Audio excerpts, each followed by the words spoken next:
back. It's Vinho of internationalvin.com. I help people such as yourself obtain their customs broker and supply chain certifications.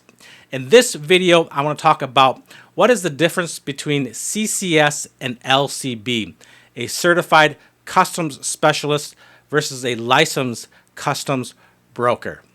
Okay, so a CCS is generally administered by the National Customs Broker and Freight Forwarding Association of the Americas, and it is a nonprofit organization that advocates on importers, exporters, and logistics organizations. So you have to go to their website and then become a member, and then you can sit and take the course. It's 6 months, and it covers pretty much a lot of the same content for licensed customs brokers, such as valuation, record keeping, marking, country of origin, free trade zones, etc. So all those similar types of subjects that you would come across as a licensed customs broker. So I believe if you sign up, you can take the 6-month course. It has, I believe, 6 modules, and then you have a final exam that is proctored, and in order to, once you pass that, then you can get your CCS designation. So if you do a quick look through a lot of the job boards and the descriptions, they ask for the CCS designation, and then you can go through LinkedIn too and see a lot of people getting that designation or that certification. Again, you have to go to the website, and I'll list it in the bottom here. It's the National Customs Broker and Freight Forwarding Association of America, and it's a nonprofit in Washington, D.C. Now, how is that different from being a licensed customs broker? So to become an LCB, you need to sit and pass one exam, and it's very, very grueling. It's 80 questions, 4.5 hours, and it's taken nationally twice a year, once in April and once in October, across the U.S., and it's usually administered in a large city or a large port. So, for example, I live in Florida. It is administered in Tampa Bay as well as Miami. You can also sit for it in Chicago, Minneapolis, Seattle, Portland, Los Angeles, New Jersey, New York, etc. So a large city, and you can most likely take the exam. Now, it's a longer process, and it's much harder to become an LCB.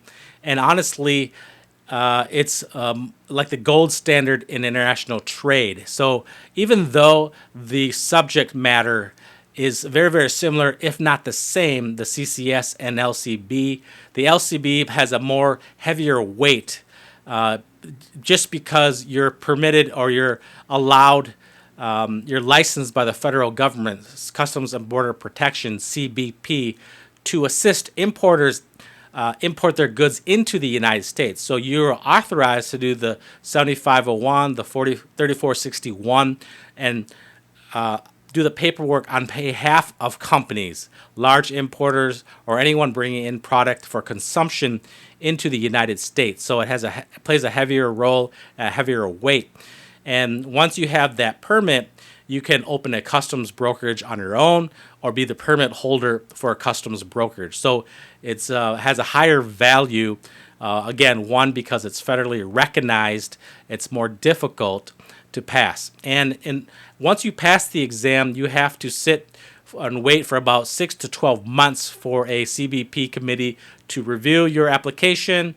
You have to be in good standing. You can't work for the federal government. You have to be 21 years or older, etc. So there's a background check, etc., before you actually can become licensed. But once you do become licensed, again, you might have more opportunity in terms of job choices. If you look at a lot of trade compliance programs, they specifically note that a licensed customs broker or LCB is highly preferred. And so if you can do that, once you become licensed, you probably do and can see pay jumps. You know, if you're working at $50,000 as an analyst, you could possibly make $60,000, $65,000 with an LCB, and then move up in the ranks in your career as you go become a manager. And then ultimately, if you become a director, they're going to probably want you to have an LCB. So it's very, very important. So which one is right for you? I would say go for the CCS designation.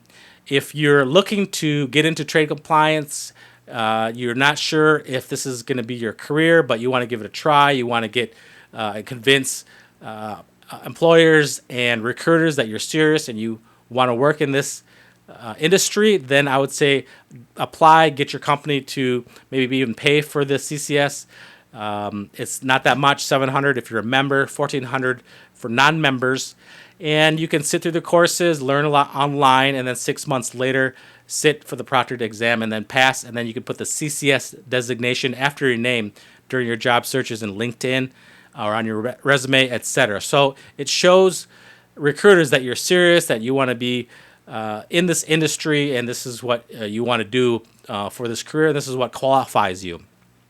However, I would say pursue the LCB if you know for sure that trade compliance is your future. You really want to become a customs broker. You really want to do well in this field. You see yourself in the next 5, 10, 15 years making a career out of it in trade compliance, in import and export, and you just really are dedicated to the industry. Then I would say commit to being an LCB and then get your credentials, get your license, and then the sky's the limit.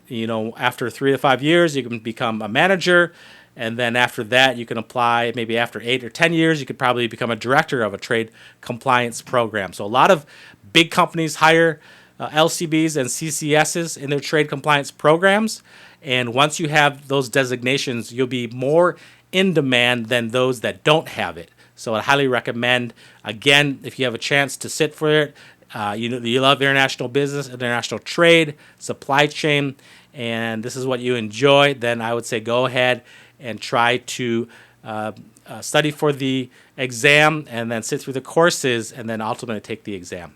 All right. I hope this was helpful, and I'll see you on the next one. Thank you very much.